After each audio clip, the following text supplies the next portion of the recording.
আমি এটা নিজের কখনোই বলি না যে এটা আমার ভাস্কর্য বা আমার কোনো কিছু, এটা আমার না, এটা সবার। ভয় কাজ করে না ওই টাইমে। বাংলাদেশ আমরা বৈষম্যহীন একটা গণতান্ত্রিক বাংলাদেশ চাইছি, যেখানে জনগণের মতামতের উপর সব কিছু করা হবে। এদিক দিয়ে গেলে এখন ঝামেলা হবে, ওইদিকে তো সব পুলিশ টুলিশ গেট সব কিছু লাগাই দিছে। ওই আবু সাইদ যখন মারা যায় ওইটা দেখে আমাদের কলেজ থেকে আন্দোলনটা শুরু হয়। তারপর 17 জুলাই আমরা হচ্ছে ওই আন্দোলনে যখন ব্র্যাক ইউনিভার্সিটিতে হামলা হয়, আমার বাসা কিন্তু ব্র্যাক ইউনিভার্সিটির একদম পাশে, তো ব্র্যাক ইউনিভার্সিটিতে হামলা হয় ওই দিন আমি আর কি টিয়ারসেল গ্যাসের ইসের মধ্যে যেই আর কি ইটা হয় ওইটাতেই আমি আর কি ঘুম থেকে উঠছি যে চোখ টোক জ্বলতেছে এমন। এখন তারপর উঠার পর দেখি আমি ছাদে গেছি, এমন গুলির আওয়াজ তো হইতেছেই, তখন গুলির মানে গোলাগুলি হচ্ছেই তখন ওই টাইমে। তারপরে আমি ছাদে যা দেখি যে ব্র্যাক ইউনিভার্সিটির সামনে এরকম হচ্ছে, মানে গুলি টুলি করতেছে পুলিশ। তো আমি আর আমার ওই দিন কলেজে যাওয়াই লাগবে, আমরা তো প্রোটেস্টের আগেই ঠিক করছি যে আমরা ওই দিন প্রোটেস্টে যাব। তো ওই দিন আমি সাইকেল নিয়ে এমনি আমি মেন রোডে যাওয়ার পরে দেখি যে এমন মানে গাড়ি ঘোড়া তুই যে সময় চলার কোনো পরিস্থিতি নেই। পরে আমি আমার বাসায় সাইকেল ছিল, তারপর আবার আমার নিরাপত্তার জন্য মানুষকে সাহায্য করার জন্য 3-4টা লাঠি নিয়ে আর কি ব্যাগে করে তারপর ওইখানে যাই। তো একটা গর্বের বিষয় যে আমাকে দেখে মানুষ ইন্সপায়ার্ড হয়েছে যাওয়ার জন্য। ওই দিন আসলে আমি বের হয়েছি কলেজে যাওয়ার জন্য, তো ওই দিন তো রাস্তাঘাটে তো প্রোটেস্ট চলতেছে, ব্র্যাকে ওই দিন হামলা হয়েছে। তো টিয়ারসেল গ্যাসের ওই ঝাঁঝালো ইসের মধ্যে আমি হচ্ছে ঘুম থেকে উঠছি। ওঠার পরে তো আমি ছাদে গেলাম যে দেখি যে রাস্তার কি পরিবেশ, আমাদের মেন রোড থেকে আবার ব্র্যাকের সব কিছু দেখা যায় যে কী হইতেছে না হইতেছে। তখন অলরেডি গোলাগুলি শুরু হয়ে গেছে, মানে পুলিশ টুলিশ সবাই রাস্তায়, স্টুডেন্টরা ভিতরে ব্র্যাকের। তো এটা দেখে আমি তো আগেই প্ল্যান করছি যে আমার যাওয়া লাগবে আজকে কলেজে। তো আমি বের হই আমার সাইকেল নিয়ে, তারপর আমি কয়েকটা লাঠি নেই আমার নিজের আত্মরক্ষা। ওই টাইমে তো ছাত্রলীগ হামলা করতো, আবার পুলিশও স্টুডেন্টের উপর হামলা করতো, তো এটার জন্য আমি আর কি লাঠি নিয়ে ওই যাত্রা শুরু করি। তো যাই ওই দিক দিয়ে হাতিরঝিল দিয়ে মেন রোড দিয়ে তো যাওয়ার কোনো উপায় নাই, রাস্তাঘাট সব অফ। তো হাতিরঝিল দিয়ে যাওয়ার পরে টোটেস্ট করি। আসার সময় তো এদিকে আরও বড় সড়ো, মানে তখন তো সকাল ছিল, এত বেশি অতই হয় নাই, গ্যাঞ্জাম হয় নাই। তো আসার সময় আমাকে সবাই বলতেছিল যে এদিক দিয়ে গেলে এখন ঝামেলা হবে, ওইদিকে তো সব পুলিশ টুলিশ গেট সব কিছু লাগাই দিছে, সব রাস্তা অফ, আপনি ওই দিক দিয়ে গেলে সমস্যা হবে। তো আমি ওই দিক দিয়ে অনেক ঘুরে টুরে মগবাজার দিয়ে ঘুরে পরে আমার ফ্রেন্ডের বাসায় যাই আগে। আম্মু তো ওই দিক থেকে কল দিতেছে যে কই আসো, এখন আসো না, রাস্তাঘাটের তো এই অবস্থা। এর মাঝখানে আবার পুলিশের একটা ধাওয়া আমরা খাইছি ওই টাইমে। তো আমি আমার ফ্রেন্ডের বাসায় যাই, তারপর আবার আমার ড্রেসও চেঞ্জ করা লাগছে। আমি যেমনি মানে কলেজে গেছি অমনি কিন্তু আমি বাসায় যাইতে পারিনি, আমার ড্রেস চেঞ্জ করে যাওয়া লাগছে। এখন ওই জায়গায় তো বুঝেনি, তো ওই জায়গায় তো স্টুডেন্টের উপর হামলা হইতেছে। এখন আমি যদি এমনি যাই ওইদিকে অলরেডি পুলিশ টুলিশ সব রাস্তা আটকাই দিছে, মানে ওইদিকেই সব পুলিশটা ওইদিকে হামলা হয়েছে ব্র্যাকের সাইডে। তো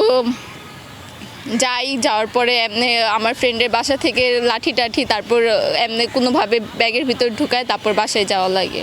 জুলাইয়ের দিন এই জায়গায় তো এখন আমরা তো আর স্টুডেন্টরা শুধু এই জায়গায় আন্দোলন করে না, এই জায়গায় সব স্তরের মানুষই ছিল, কৃষক শ্রমিক সবাই তো নামছে আন্দোলনে, শিক্ষকরা নামছে। তো এটা আমাদের থেকে মানে যারা আহত হয়েছে, যারা শহীদ হয়েছে তাদের অবদান এই জায়গায় আসলে সবচেয়ে বেশি। এই জায়গায় আমাদের তো অবদান আছেই, সাথে ওদের অবদান সবচেয়ে বেশি, নিজেদের প্রাণ ত্যাগ করছে। চাইছি যে একটা বৈষম্যহীন বাংলাদেশ হোক, যে জায়গায় সরকার জবাবদিহিতা করবে, যে মানে কেউ জবাবদিহিতার বাইরে থাকবে না, সবাই জবাবদিহিতা করবে। একটা ভালো রাষ্ট্র চাইছি যে সবাই মানে জবাবদিহিতার মধ্যে থাকতে হবে। একটা গর্বের বিষয় আমার, মানে এটা গর্ব হয়েছে তখন ওই টাইমে। কিন্তু আমার মনে হয় যে আমার থেকে যারা এই জান দিয়েছে, নিজেদের প্রাণ হারাইছে, কেউ চোখ হারাইছে, কেউ হাত ভেঙে গেছে, ওদের অবদান সবচেয়ে বেশি। এইটা তো ওই সময় স্টুডেন্টের সাহায্য করার বদলে আরও স্টুডেন্টের উপর হামলা করছে ওই টাইমে, মানে সব কিছু তো পুলিশই গোলাগুলি সব কিছু করছে ওই টাইমে। স্টুডেন্টের পক্ষে যেহেতু মানে পুলিশের থাকার কথা ছিল, যে আইন শৃঙ্খলা বাহিনী স্টুডেন্টের হচ্ছে মানে সব কিছুর মধ্যে করবে, মানে নিরাপত্তা দিবে, ওই জায়গায় ওরা নিরাপত্তা না দিয়ে ওরাই ওই জায়গায় গোলাগুলি শুরু করছে, আমাদের উপর হামলা করা শুরু করছে, টিয়ার সেল গ্যাস মারতেছে, গোলাগুলি করতেছে। সকালে যখন আমি বের হই তখন রাস্তায় অলরেডি পুলিশ টুলিশ একবারে গাড়ি টাড়ি সব কিছুই ছিল, গোলাগুলি শুরুও হয়ে গেছে। আমি আর কি জীবন হাতে নিয়ে আর কি ওই দিন বের হয়েছি। আমি আম্মুরে বলেও গেছি যে যদি আমি মারা যাই তাহলে মনে করবো যে তোমার মেয়ে দেশের জন্য শহীদ হয়েছে। ভয় কাজ করে না ওই টাইমে এমন চিন্তা করছি যে মারা গেলে তো শহীদ হব, এই জায়গায় তো মানে কোনো বিনা হিসাবে জান্নাত পাওয়া যাবো, এত কিছু আর চিন্তা করি নাই যে মরবো নাকি বাঁচবো। আর ওই সময় আসলে যারা বের হয়েছে ওরা ওই মানে মারা যাবে নাকি বাঁচবে এটার উদ্দেশ্যে বের হয়নি।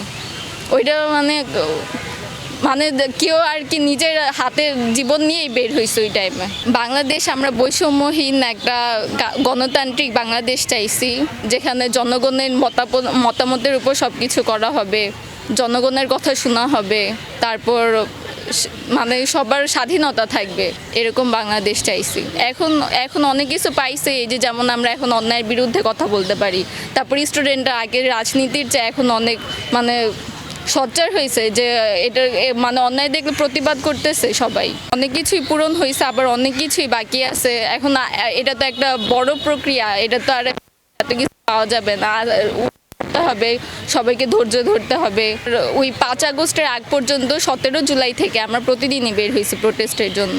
যেদিন আমি বের হয়েছি ওই দিন ছিল 18 জুলাই, মানে যেদিন ছবিটা ভাইরাল হয় ওইটা 18 জুলাইয়ের কাহিনী ছিল। এটা তো একটা গর্বের বিষয় যে আমার ছবি দেখে মানুষ ইন্সপায়ার্ড হয়েছে, বের হয়েছে সবাই।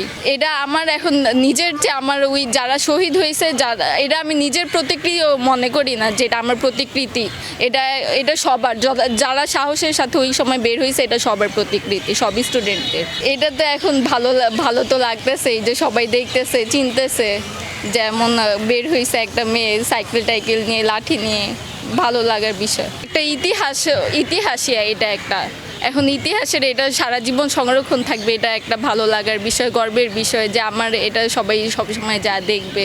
না আমি এখনো দেখি নাই, এটা দেখবো খুব তাড়াতাড়ি। আমি এই 16 তারিখ যাব মনে হয়। হ্যাঁ অনেকেই তো আমার ফ্রেন্ড লিস্টে অনেক মানুষ আছে যারা এমন বলে যে এটা তো দেখে আসছে আজকে এর ভালো হয়েছে।